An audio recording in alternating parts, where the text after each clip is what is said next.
अगर मैं प्रधान बनता हूँ तो गरीबों के लिए 100% काम होगा।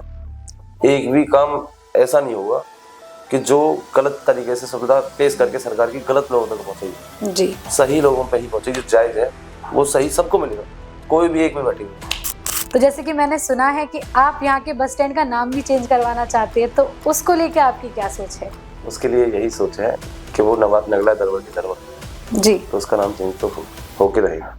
अगर आप प्रधान बनते हैं जी, तो। कोई रोकने वाला नहीं अगर बनी तो जैसे कि हम बात करें विधवा पेंशन की, जो कि ऐसा होता है कि नहीं मिल पाती है, तो उसको लेकर आपके क्या विचार हैं कि जो आपके गांव की महिलाएं हैं, बुजुर्ग हैं, उनको किस टाइप से पेंशन मिले? मैं प्रधान बनना तो उनको एक एक वृद्धा को पेंशन पहुंचाऊंगा, अगर बना तो 100%। जी, लड़ेंगे चुनाव तो लड़ना, कोई सोई जो राम रच रखा, जब बोल दिया एक बार तो जो राम ने रच रखा है वही होगा, मंगल होगा, अमंगल तो कहीं नहीं होगा। जी। पर नहीं कुछ करना है तो उसके लिए दंगल होगा। नमस्कार दर्शकों, मैं दीक्षा चौधरी, स्वागत है आपका HPN न्यूज में। तो आज हम मौजूद हैं अलीगढ़ के गौड़ा क्षेत्र के गांव दरबर में, जहां हमारे साथ मौजूद है प्रधान पद के प्रत्याशी विशाल चौधरी जी। सबसे पहले तो मैं इनका धन्यवाद करूंगी कि आपने अपना कीमती समय हमें दिया, हमारे साथ जुड़े। सबसे पहले मैं चाहूंगी हमारे दर्शकों को आप अपने बारे में थोड़ा सा कुछ बताएं। जी, मेरा नाम विशाल है और मैं इस नगला दरबार से प्रधान पद उम्मीदवार हूँ। जी, तो सबसे पहले मैं जानना चाहूंगी, जैसे कि चुनाव का समय भी नजदीक आ रहा है, आपने भी जगह जगह भ्रमण करना शुरू कर दिया होगा, जी। तो ऐसी कौन सी जन समस्या है जो सबसे ज्यादा आपको देखने को मिल रही है और जिसका हल आप सबसे पहले करना चाहेंगे आपके गांव के लिए? अगर देखो मैं देखना चाहूँ तो बहुत सारी समस्याएं मुझे नजर आती हैं, मगर अभी मेरे नजर आने से फायदा क्या, कोई प्रधान अभी हुए नहीं। जी, तो जो हो जाएंगे उसके बाद करेंगे जो होगी जी। आगे, जो होगा नहीं, वही जैसे राम कि आप रच रखा। जगह जगह घूम रहे हैं, फिर भी आपको देखने को मिल रही है कि अरे गांव में ये परेशानी सबसे बड़ी है और अगर मैं प्रधान बनता हूँ तो सबसे पहले इसका हल करूंगा। गंदगी, गंदगी ऐसे हमारे नालियां हैं, जी, कीचड़ साफ करने वाला कोई नहीं है, बहुत सारी समस्याएं दिखती हैं। जी। तो सबसे पहले वही होगा ना, गंदगी साफ होगी। तो जैसे कि हम बात करें अगर शिक्षा की, तो शिक्षा को लेकर आपकी क्या सोच है? क्या आप करना चाहेंगे आपके गांव के बच्चों के लिए, युवाओं के लिए शिक्षा को लेकर? शिक्षा के लिए लाइब्रेरी खोल देंगे अपनी जगह में जी, और उसमें बच्चे पढ़ेंगे, युवा बनेंगे। तो युवा जब पढ़ता है लिखता है, पढ़ के फिर कहाँ जाता है, ओलंपिक में भी जाता है कुछ युवा, बिल्कुल। उनके लिए जिम खोलेंगे। तो जैसे कि मैंने सुना है कि आप यहाँ के बस स्टैंड का नाम भी चेंज करवाना चाहते हैं, तो उसको लेके आपकी क्या सोच है? उसके लिए यही सोच है कि वो नवाब नगला दरबार की दरबार है, जी, तो उसका नाम चेंज तो होके रहेगा। कोई अगर रोकने आप वाला प्रधान नहीं। बनते हैं जी, तो। कोई रोकने वाला नहीं अगर बनी तो। जैसे हम बात करें सरकारी योजनाओं में मनरेगा की, तो उसको लेकर आपका क्या कहना है कि जो रोजगार की कमी आजकल हम देख रहे हैं कि गांव में रोजगार लोगों को नहीं मिल पाता है, तो उसको लेकर आप क्या कहेंगे?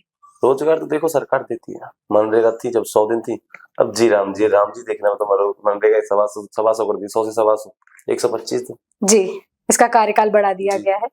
तो कैसे आप मतलब करेंगे कि ये सारी जो योजनाएं हैं वो लोगों तक घर-घर पहुंचे ही? उसके लिए तो कुछ ना कुछ करना पड़ेगा ना, चुनाव लड़ना पड़ेगा, जब बिल्कुल। ये जीते तो कुछ ना कुछ करेंगे।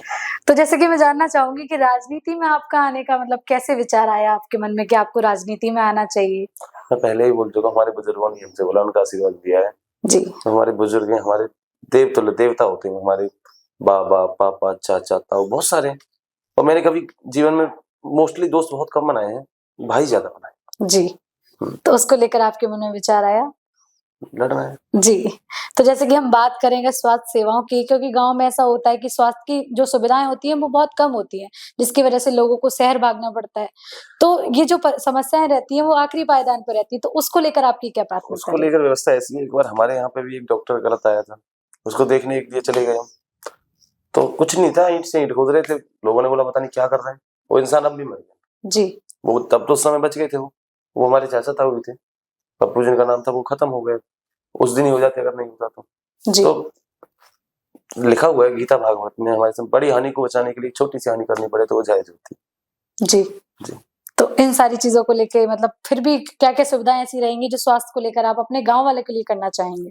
दरबार की सीमा में हॉस्पिटल है, उस हॉस्पिटल में सुधार कराएंगे। जी, जिससे कि लोगों को बाहर ना भागना पड़े और वहीं के वहीं। डॉक्टर अच्छे हैं यहाँ पे। हाँ जी। जी, तो जैसे कि हम बात करें विधवा पेंशन की, जो कि ऐसा होता है कि नहीं मिल पाती है, तो उसको लेकर आपके क्या विचार हैं कि जो आपके गाँव की महिलाएँ हैं, बुजुर्ग हैं, उनको किस टाइप से पेंशन मिले? मैं प्रधान बनना तो उनको एक एक वृद्धा को पेंशन पहुंचाऊंगा, अगर बना तो 100%। जी, तो बात करें जैसे हम राशन की, बहुत बार ऐसा हो जाता है जो गाँव में राशन आता है गरीबों के लिए वो उन लोगों तक नहीं पहुँच पाता है। तो उसमें आपकी क्या पहल रहेगी कि वो जो राशन है वो उन्हीं लोगों तक पहुँचे जिसको उसकी ज़रूरत है? अगर मैं प्रधान बनता हूँ तो गरीबों के लिए 100% काम होगा।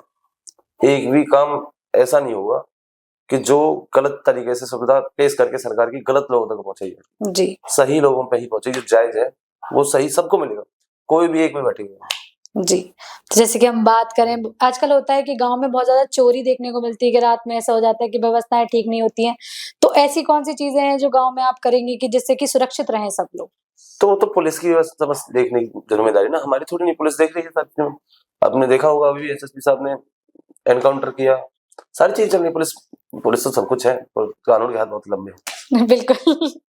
जैसा कि हम बात करें आप पहली बार चुनाव के लिए खड़े हो रहे हैं, तो आपने गाँव प्रधान मतलब ग्राम प्रधान बनने के बारे में ही क्यों सोचा? मतलब क्यों आप इस लाइन में हैं? जी, मैं पहले बीडीसी का चुनाव लड़ना चाहता था पिछली बार, जी। तो बीडीसी की सीट रिजर्व हो गई। इस बार प्रधानी का मूड इसलिए बना लिया है, अब तक जो प्रधान बने उनका विकास करना ठीक से आता नहीं है, या फिर कोई ना कोई समस्या ऐसी रही होगी उनसे, या फिर वो कर रहे हैं, वो अच्छा कर रहे होंगे, हमें मालूम नहीं है। शायद हम तक उनकी कुछ व्यवस्था नहीं पहुंची होगी। जी। तो कोई बात नहीं, अब चुनाव तो लड़ेंगे, चुनाव तो लड़ना ही है। वही सोच जो राम रच रखा, जब बोल दिया एक बार तो जो राम ने रच रखा है वही होगा, मंगल होगा। अमंगल तो कहीं भी नहीं होगा। जी। पर नहीं, कुछ करना है तो उसके लिए दंगल होगा। तलवारों की धारों पर इतिहास हमारा लिखा है, जिस ओर जवानी चलती है उस ओर जमाना चलता है। छोटे बच्चे पढ़ेंगे लिखेंगे ज्ञानी बचेंगे। हनुमान जी भी थे, जब छोटे थे सूरज को खा गए थे। तो हमारे ऐसा नहीं होता कि ना भागो जाते फेंक दे धरती पे, सब इंद्र ने उनको आशीर्वाद दिए। जी। सबने आशीर्वाद दिया, ये होगा ये होगा ये हो गया। तो वही चल रहा है अभी, तो देखो क्या होगा, होगा वही जैसे। तो ऐसा कोई आखिरी मैसेज जो अब आप हमारे माध्यम से अपने गाँव की जनता को कहना चाहें कि वो आपको सपोर्ट करें ज़्यादा से ज़्यादा और ऐसे कोई विकास कार्य जो आप उनके लिए कराना चाहेंगे? जी ऐसा है, सबसे हाथ जोड़ के रिक्वेस्ट ये है कि रात में घरों से बाहर ना निकलें, अपने पिता को भगवान माने, पिता की सारी बातें माने। ठीक। तो धन्यवाद भैया, आपने इतना समय हमें दिया और आपने अपने गाँव की जनता को बताया कि अगर आप ग्राम प्रधान बनते हैं तो उनके लिए क्या-क्या ऐसी चीज़ें हैं जो आप करेंगे। तो उसके लिए धन्यवाद। जी जी जी।